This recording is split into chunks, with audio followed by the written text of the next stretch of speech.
ready. Round one, fight. Welcome to our Isuzu Amigo versus Ford Bronco build series, in which we take our bone stock 2002 Isuzu Amigo and try and build it into something that's almost as cool, yet more capable off-road than a brand new 2021 Ford Bronco, but at a fraction of the price. It's October of 2021, and in Bronco news, some customers are starting to take delivery. We've even seen one out here in Oregon. However, Ford is still trying to work through production delays, and they've even sent out these promotional hammocks to reservation holders with a note that says, "Hang in there." On a more positive note for reservation holders, we're seeing more aftermarket products that will soon be available for the Bronco. In this video, we're going to focus on front bumpers, and in this clip, you can see a bumper that will soon be available from 4-wheel parts that includes a winch mount, lights, and recovery points. From our perspective, a front bumper with similar features is a must-have for our 2002 Isuzu Amigo build. Aside from this winch bumper from ARB, there are not a lot of aftermarket bumper options for the Rodeos and Amigos, and on top of that, I think this ARB bumper would be a little too heavy for our build.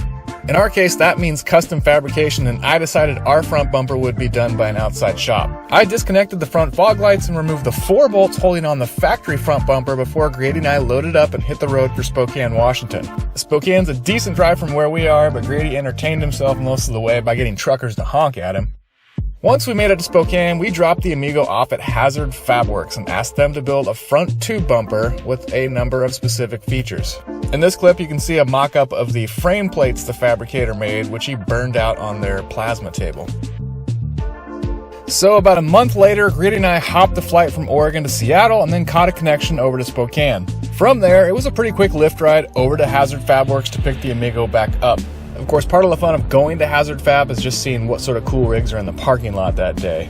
Regardless, Grady and I were pretty excited to get our eyes on the Amigo to see how that front bumper turned out. Now, when talking to the crew at Hazzard about the design of this bumper before it was built, I had several items on my wish list. We wanted a tube-style bumper primarily for the weight savings, but also I just kind of like the pre-runner look of these. In addition to needing it to be lightweight, we wanted our bumper to incorporate a winch mount, recovery points where we could utilize a D-ring or soft shackle, and a couple of light tabs for some small cube LED lights. Last but certainly not least, I wanted this bumper to improve upon the factory approach angle. Because of the raised recovery points, I'll be able to chop off the factory tow hook tabs, which are the lowest hanging part of the frame in front of the front tires. I was super happy with how this bumper turned out, and I think the crew at Hazzard checked off every box on our wish list. Grady and I didn't want to spend the entire day on a plane or driving, so we did hang out in downtown Spokane for a few hours, grabbed some lunch, even checked out the riverfront gondolas. When it was time to leave, we gassed up the Amigo and hit the road. At some point after we get home, we'll have this bumper sandblasted and powder coated. In the video lead-in for this series, we say that we're trying to build this Amigo into something that's almost as cool as a brand new Bronco, and I think this bumper will go a long way in helping us do that.